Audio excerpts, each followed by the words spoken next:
No, they know that the masterminds are here, CIA slash NATO, the deep state, the Operation Gladio B.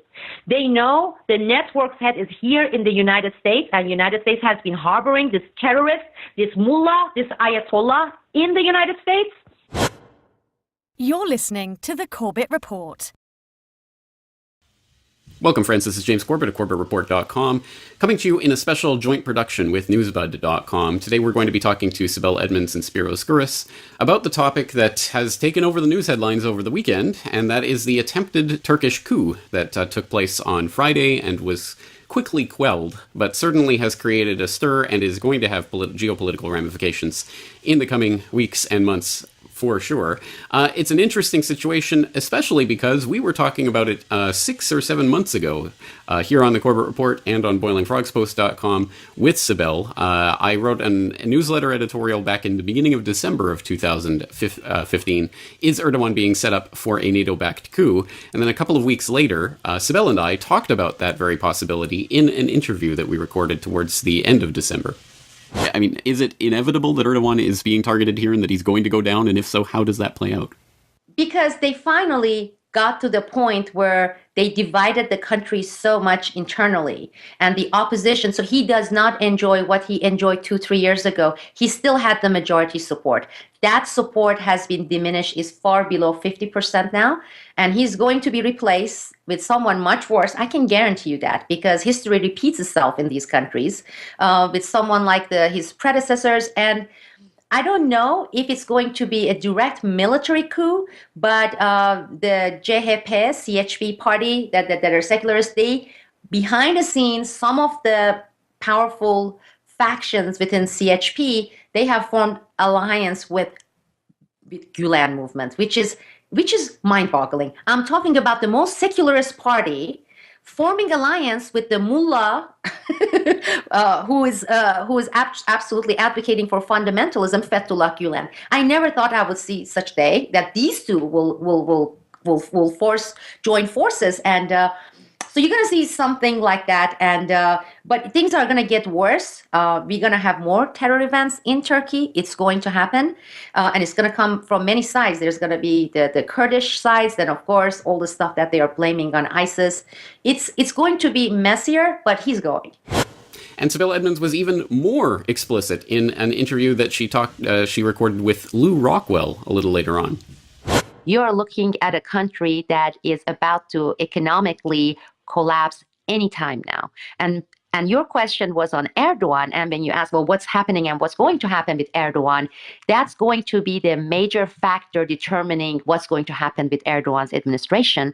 They have formed this date on November 7th or 20th for the election. But if this economic collapse happens before then, let's say by October, which is highly likely that it will take place, then you may look at the big major possibility of a period of pure chaos and violence, followed by possibly another military coup in Turkey, which will be the Operation Gladio and the rulers basically taking back the Turkish government.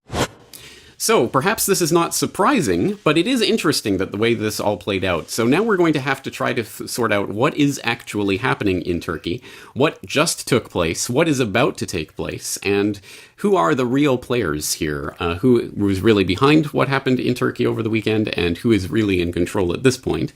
It seems to be Erdogan and his faction have regained control, but we need to understand these events in a bit greater context. So let's bring in Sibel Edmonds to this conversation so we can talk about these events in more detail.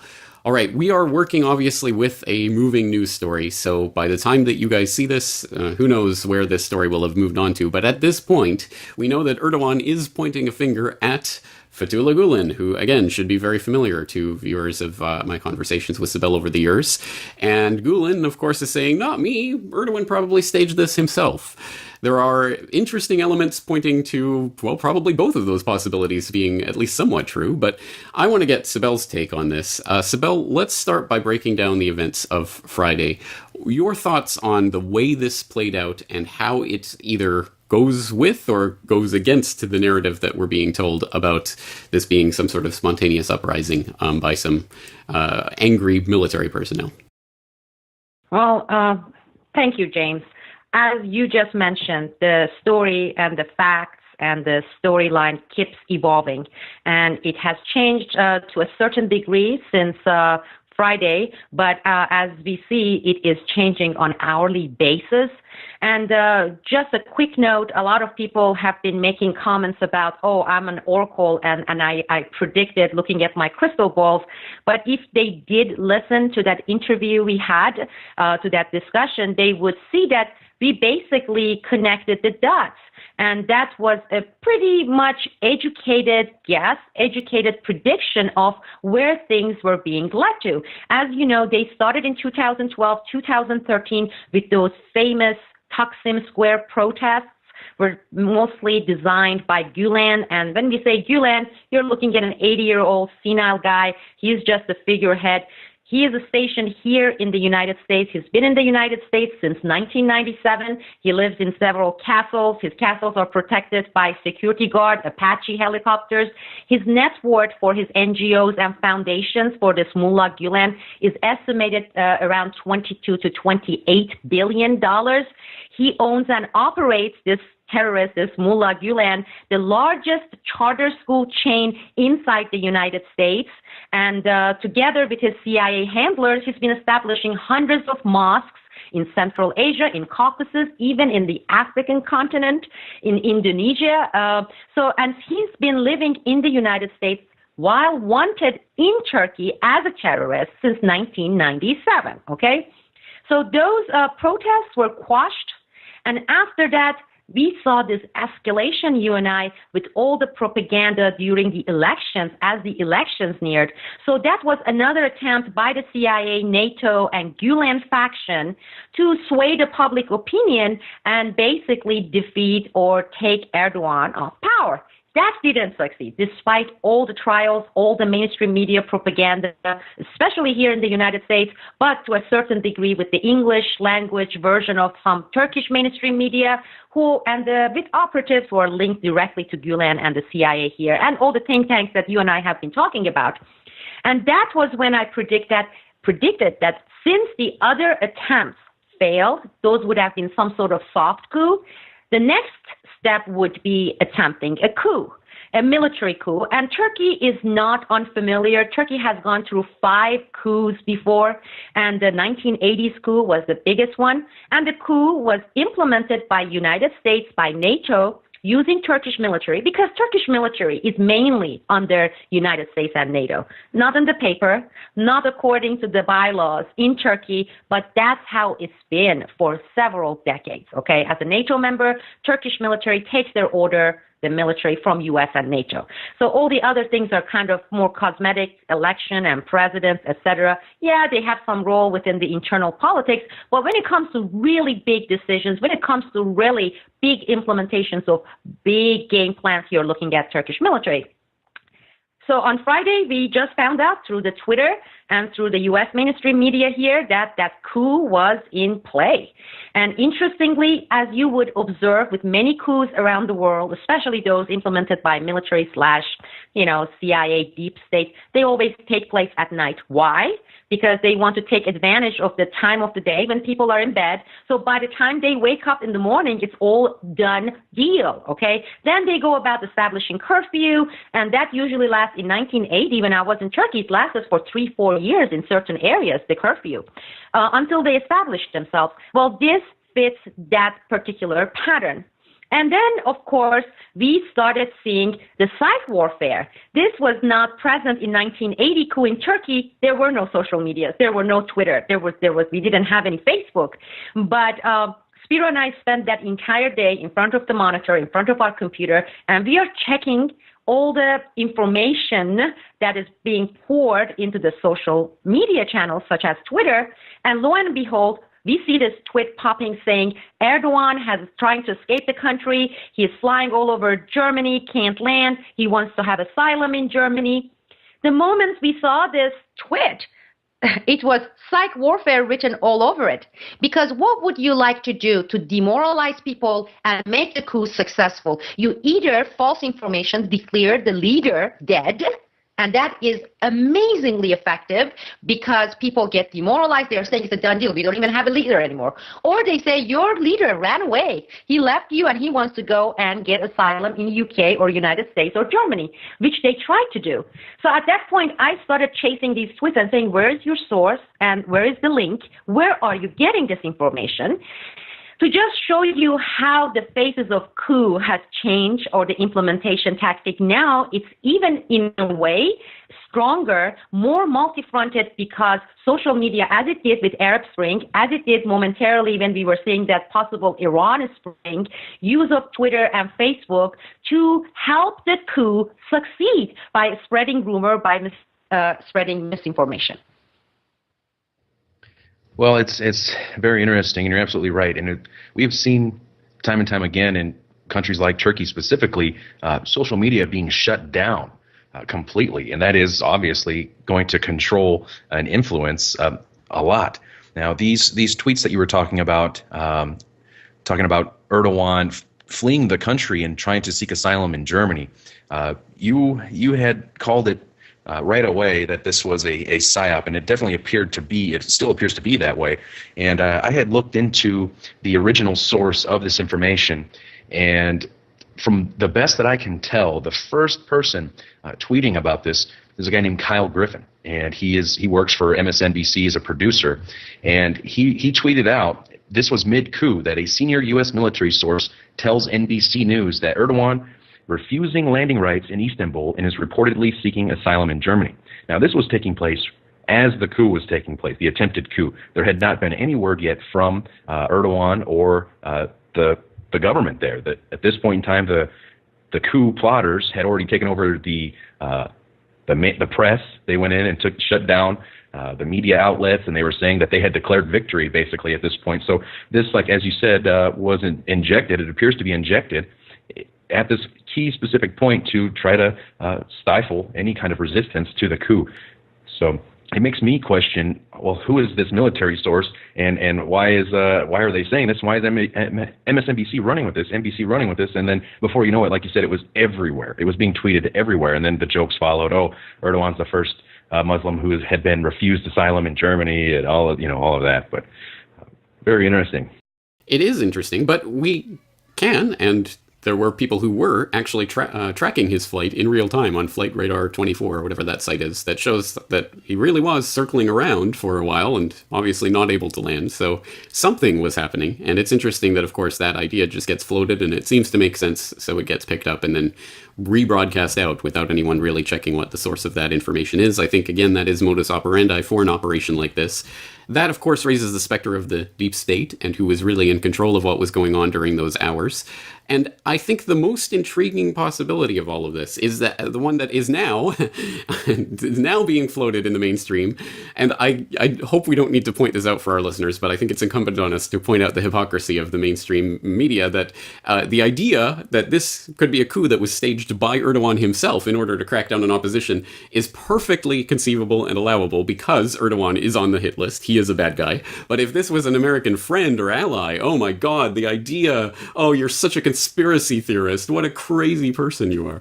So, of course, this is an allowable conspiracy theory because Erdogan is on the hit list. But it is one that does have a certain degree of, if not a ring of truth to it, at least it makes sense. If you are Erdogan and you know that there is a faction that is plotting your overthrow, wouldn't it make sense to get ahead of that, to stage or encourage this little bit of the military to do this little show coup so that you can then crack down on everyone else, which of course is exactly what's happening now. Thousands of people being rounded up, and Erdogan probably has a tighter grip now than he has in years. So it does make sense from that perspective. Sibel, what's your feeling on this idea? Well, I would distinguish between staged versus some foreknowledge, because Erdogan for the past 3 years justifiably have been trying to clean house. Because as we have received, this is documented facts, a certain percentage of military has been infiltrated by CIA Gulen network. A very large percentage of Turkish police force, and this is over 20, 25 years period, people, that they have been infiltrated organizations, has been infiltrated by Gulen's CIA network. Same thing with the courts.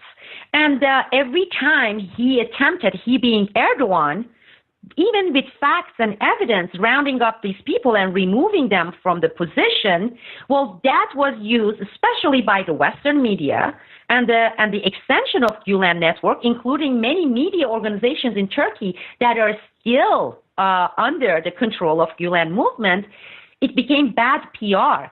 He's being dictator. Look at this. He's removing secular thinking people from the military because he wants to bring Sharia law. Now, the real Sharia law actor for the CIA happens to be Mullah Gulen, the man who lives in the United States and gets to be every day more powerful, a man who is taking hundreds of elected U.S. representatives into fancy, schmancy, expensive trips. A man who goes and builds madrasas around the world, that's a Sharia man, CIA Sharia man, accusing Erdogan of being a dictator. And we have been watching it unfold, James. This way, the idea, the notion, the rumor of the coup being staged has been floating for quite a while. I would say close to a year. Even when I was in Turkey last year, there were people who were whispering. They were saying, with election, it didn't work. It didn't work with organizing protests. Basically, they're going to come like they did in 1980s, and we're going to have a military coup. Well, of course, they have had foreknowledge. How can you keep quiet, especially in a place like Turkey? In Turkey, we tend to talk, run our mouth, as our audience know with me. So would it be smart? Wouldn't you do it if you were in the position, James, to say, you know what? This is a perfect opportunity. Let them come in. Let us show the public what they are trying to do, who they are, and then without that bad PR, we can round them up and clean house. And the whole thing is, though, if you were to ask me, so this is over, Erdogan won, it's under control, I would say definitively no, because this did not seem to be the scale of and the well-planned real coup. I think this was their dry run. I think this was a warm-up coup. And the real big coup is still on its way against Erdogan. Maybe with this one, and this is a maybe, I'm putting a hypothesis label on this. Maybe it was to, you know how you check the patient's pulse to see what kind of shape that person is? Maybe they're trying to really take the pulse of the nation to see whether or not they are going to really oppose the coup. Where is going to be the public opinion? Where is going to be the public stand? What kind of holes would be in the plan? So looking at the small scale of it, and in some ways some sloppy nature that this coup carried, unlike the coup in 1980s, I would say this was the experimental warm-up coup to lead to a bigger coup. Now, in this case, the people in Turkey, they played a major role. And that has been shown, basically, the enemies of Erdogan, the Western countries, NATO, that it's not going to be that easy. I mean, you had these people, despite all the tanks pouring out on the streets, listening to Erdogan saying, don't stay home, get out and fight it. Get out and fight it, because no matter how big of a military we are talking about, how big of an FBI, think about millions of people, what kind of power they would have despite the tanks and the guns. And the Turkish people, the supporters, the nationalists, they listened to that, and they did exactly that.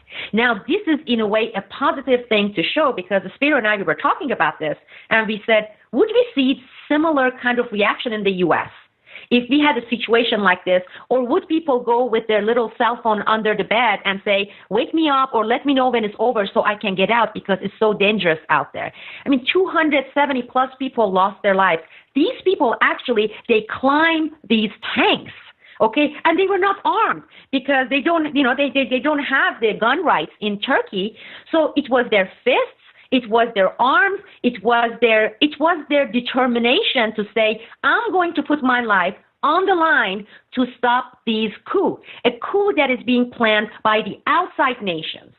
And of course, as you just said, James, the way it's being portrayed in the United States is just amazing. Not amazing to you and I, but amazing that it is still being tried. Because imagine Americans, there's an outside nation that infiltrates this military and says, you go there and create this coup in the United States. We would want those people hung. We would want that nation to be nuked. And yet they are forming and shaping the public opinion in the Western countries as here's a staged event by Erdogan and turning the tables, and they're making it about him being an evil. All right. The question about the next step, I think, is extremely important here because, as you say, if this was just a practice run or a warm-up, then I guess the question is what happens between now and then in terms of cleaning house. And we are seeing thousands of people being rounded up right now. But the most important part of this potentially is Gulen and what happens, as you say, a figurehead, a senile old figurehead at this point, but still the central part of the faction, the CIA faction that's working against Erdogan right now. Now, there has been a lot of talk about Gulen extradition and calling for his extradition, but there has been no formal extradition call yet, at least as we're recording this.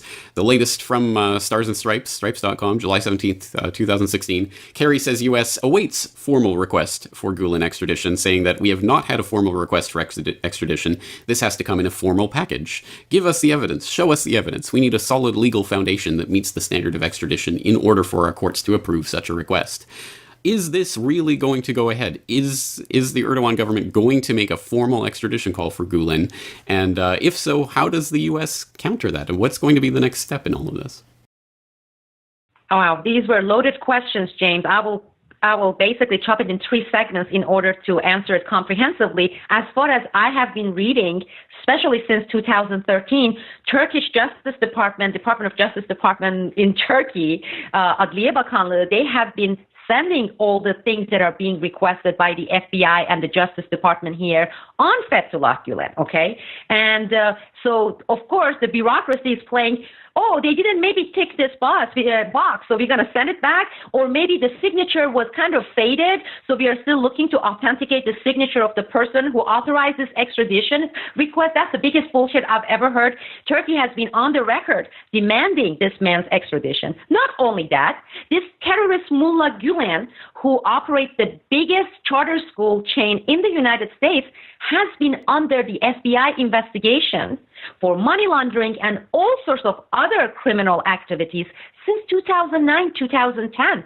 I mean, you're looking at an organization that is linked to so many different kinds of terror financing, money laundering, and also spreading extreme ideas. They're operating centered in the United States.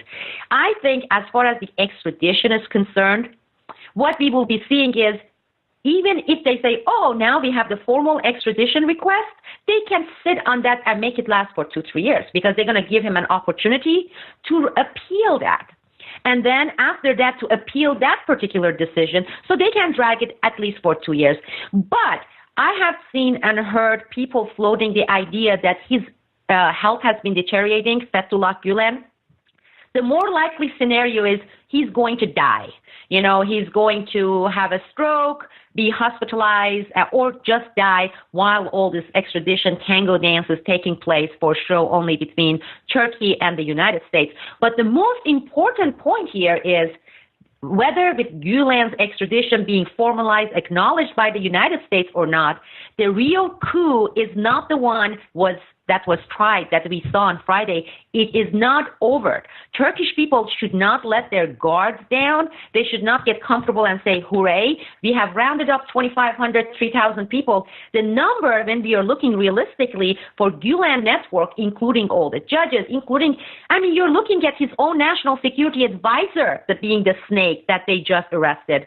It's far bigger than 2,500 or 3,000. But also, we should pay attention, close attention to other signs out there indicating the coming coup, the real stuff. For example, they just declared that out of the Incirlik NATO base, this is the securest air base on the planet. I would say it's even more secure than the ones we see in the United States. 42 helicopters missing. They walked out 42 helicopters from NATO's Incirlik base.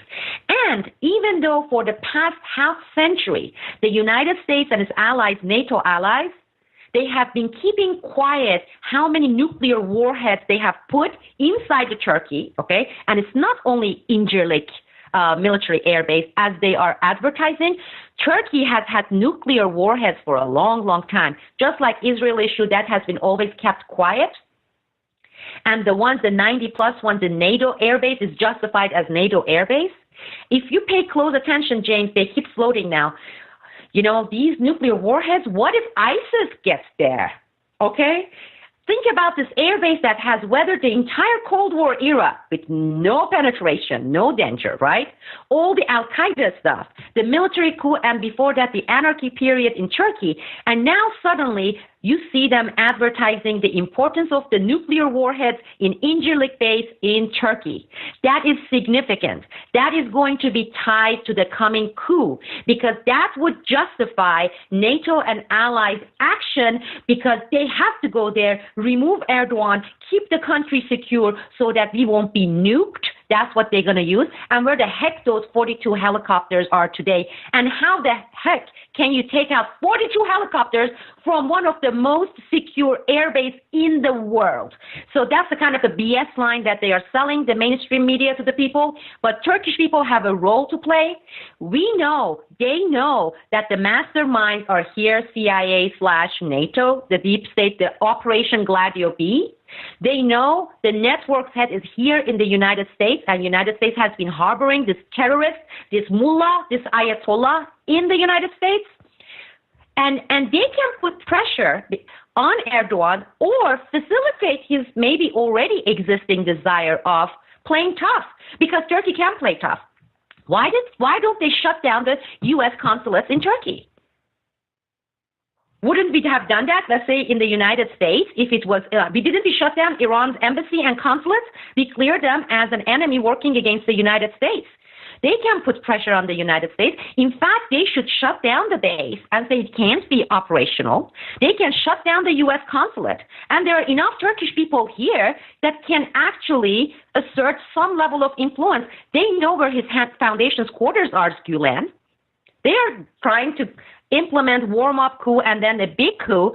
I mean, Turks, they can be in some regards very brave, and they should come and take their own man, put them in big crates and take them back into Turkey and hang them. But there are things that people can do in Turkey, and it's time for them to get tough and just go beyond talking the talk. We have those brave people who truly put their lives on the line. These people, it's not political ideology. It was saying we are not going to have foreign powers coming and implement coups here in our country. But I think the point is Erdogan's never going to do that. Erdogan's never going to kick the U.S. out, never going to close down the embassies. He's never going to withdraw from NATO. If he was going to do that, he would have done it by now. But the people can. I mean, think about this. Let's say this is a short-term victory for Erdogan. Well, who brought this victory for Erdogan? It was the people. It was those people that they poured out on the street. So if Erdogan is not going to do it, Turkish people, and I will tell you, you may be seeing it 2 days from now, they can go and shut down the embassy. In fact, the embassy people will evacuate. Because when this is what's happening directed towards Turkey, I don't think the United States embassy or consulate has any right to exist or operate in Turkey. And that would be the public opinion in Turkey. If Erdogan doesn't shut down, at least maybe he would stand on the side and watch people do it, okay? Maybe it's time for helicopters to go and evacuate the personnel, including the CIA personnel, facilitating this warm-up coup, kick them out of the country, okay? Can they do that? Of course.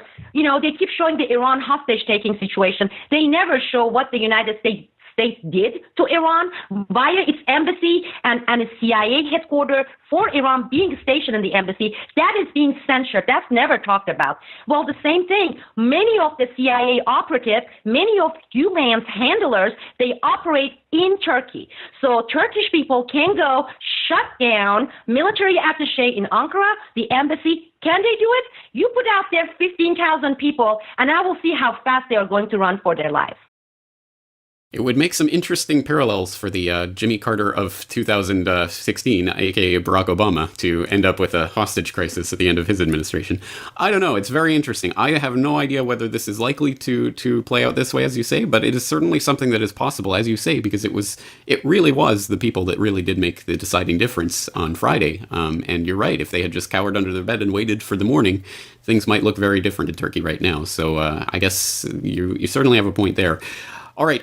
Is there any other points that you or Spiro would like to make before we start wrapping up here? I know Spiro has a couple of good points on all the links between Fethullah Gulen, and I'm going to let him address that. We were just sitting and reading up on Fethullah Gulen Foundation and its connection to Clintons, both Clintons, Hillary Clinton and her foundation. But there are enough Turkish people here. I know some of them are Gulen supporters, but there are Turkish people in the United States. I would tell you that this guy, Fethullah Gulen, he has several headquarters because he has several foundations and NGOs. They are here in the United States, and as FBI has declared, they are under investigation, and they can show some muscles, and they can demand their own demands, Turkish people, to go after him here. So they are not extraditing this man who's already criminally under investigation by the FBI. They may be taking notice of some people going and targeting Gulen's facility in the United States for a man known to be terrorist. And I think U.S. would have a hard time while it's investigating this terrorist, this mullah, to say that, okay, we are going to protect. He's not even a U.S. citizen. So that's something that people should not disregard because their elements are active out there. They can raise their voice and their presence, people here, and target Gulen's facility. And I also would like to issue this call for all these unknowing parents who are sending their children to a charter school operated by worldwide renowned terrorist Ayatollah Mullah, who's most wanted, okay? So you're looking at a sanctioned bin Laden to a certain degree because some of these madrasas, as we spoke about this, James, they are also training camps for terrorists, whether it's for Chechens or for some other factions that now they're pouring into Syria. Before that, they were going and joining Al-Qaeda in the Balkans. And remember, Operation Gladio B started 1996, 1997. This was during Clinton's watch, okay? This was not during the Bush or Obama watch. This operation started in 1996, 1997. And Fethullah Gulen was brought in with the CIA Gulfstream planes while he was most wanted in Turkey into the United States in 1997 under Clinton's watch. He was harbored as a terrorist, even though Turkey was a NATO ally, by Bill Clinton and Clinton's people. So people really need to take note of these facts because these are documented facts. Just go and check. We have covered it. We have provided the links. And I would let Spiro finish up with the many links of Fethullah Gulen to Clinton and Clinton family. Well, I think you covered it pretty well there, Sibel. Actually, the Clinton foundations and Fethullah Gulen's foundations have been working together, throwing money at each other's way, and it's just another example of how these families, and like the Clintons, these dynasties, have been around for a long time, and they have their hands in everything behind the scenes. And this woman is running for president in this country, in the U.S., and so it's alarming to me. It just says a lot about the state that this country is in, and how these people essentially are above the law. And Gulen and the Clintons and many others are perfect examples of that. And they're working together. And these agencies are involved, and they're influencing or trying to influence other countries and what's taking place there without considering the residents of those countries. They're irrelevant. So they're just going to push and keep pushing, and the military-industrial complex is going to continue to gain. We see NATO and everyone, and of course ISIS. Next, we're going to hear that ISIS is behind the attempted coup in Turkey. I mean, what's next? So they want boots on the ground in Syria, and they're just going to keep pushing. So it's we'll have to see. I'm sure a lot more is going to unfold here pretty soon. Well, that is obviously correct because, again, what happens in Turkey has ramifications throughout the entire region and also, of course, what's going on in Syria. And so there are a lot of different agendas at play here. And as I think Sibel rightly points out, the nuclear issue is going to be the one of the main cards that's played. I've certainly seen it played numerous times this weekend. Now they're suddenly talking about nukes in Turkey, where they haven't talked about that for decades and decades, but suddenly it's an issue. Clearly, there is some major moves afoot in the region, and obviously this is going to be playing out in the next few weeks and months. Even the next few days could be extremely interesting. So we'll be keeping our eye on it here at CorbettReport.com. I'm sure at newsbud.com also, so people can stay tuned for updates there. Anything else you guys would like to say before we say goodbye? My condolences to the families who lost their family members, loved ones during this less than 12 hours coup attempt.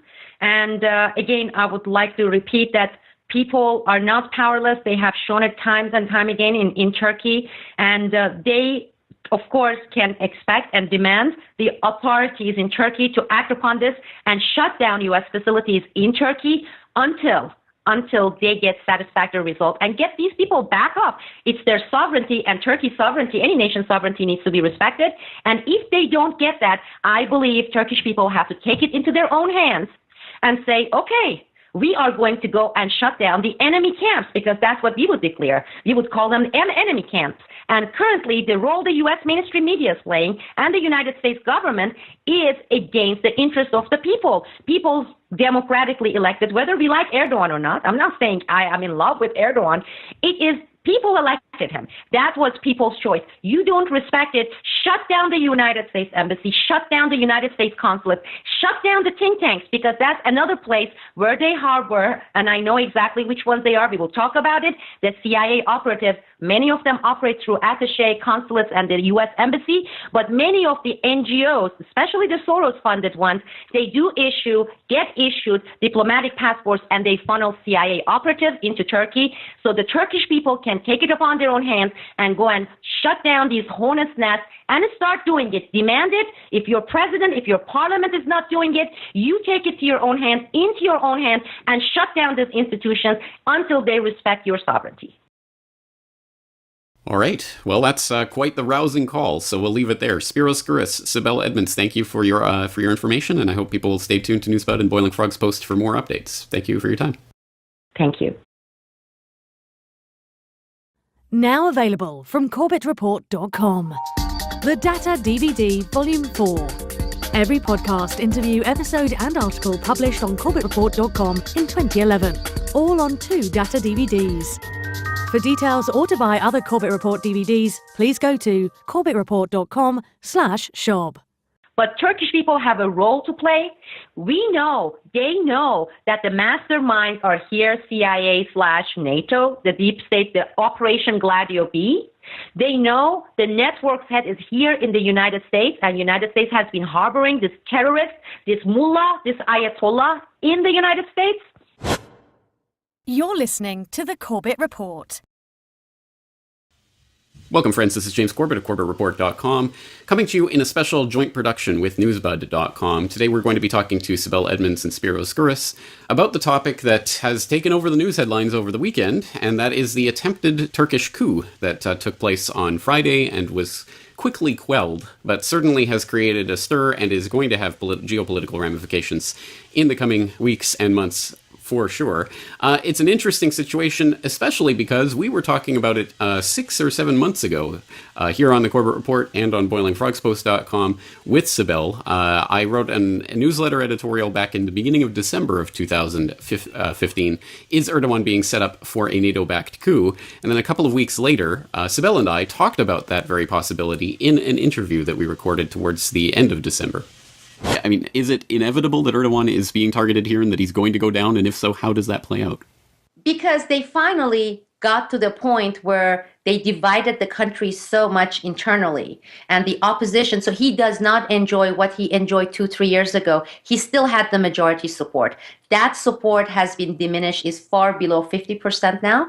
And he's going to be replaced with someone much worse. I can guarantee you that, because history repeats itself in these countries, with someone like his predecessors. And I don't know if it's going to be a direct military coup, but the CHP, CHP party that are secularists, they, behind the scenes, some of the powerful factions within CHP, they have formed alliance with Gulen movement, which is mind-boggling. I'm talking about the most secularist party forming alliance with the mullah, who is absolutely advocating for fundamentalism, Fethullah Gulen. I never thought I would see such day that these two will join forces, and so you're going to see something like that. And but things are going to get worse. We're going to have more terror events in Turkey. It's going to happen, and it's going to come from many sides. There's going to be the Kurdish sides, then of course all the stuff that they are blaming on ISIS.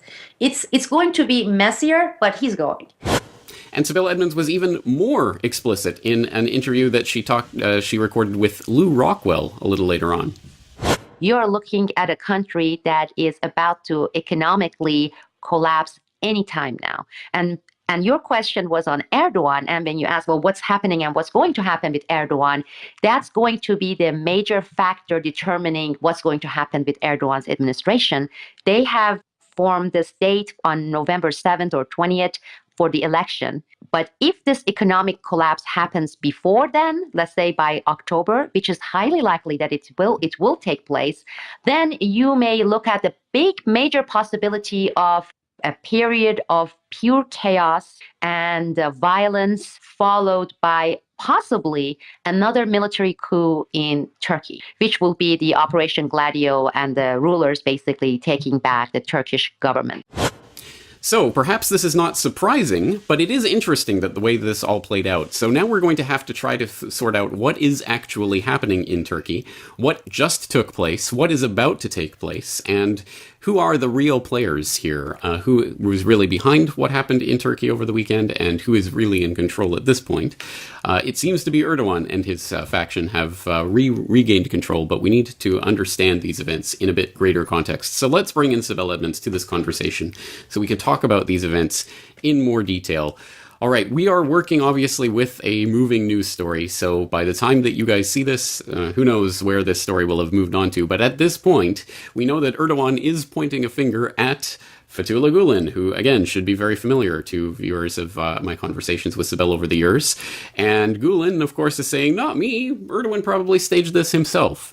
There are interesting elements pointing to, well, probably both of those possibilities being at least somewhat true, but I want to get Sibel's take on this. Sibel, let's start by breaking down the events of Friday.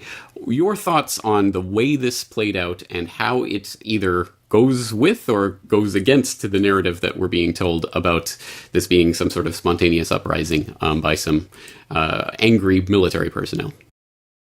Well, thank you, James. As you just mentioned, the story and the facts and the storyline keeps evolving, and it has changed to a certain degree since Friday, but as we see, it is changing on hourly basis. And just a quick note, a lot of people have been making comments about, oh, I'm an oracle and I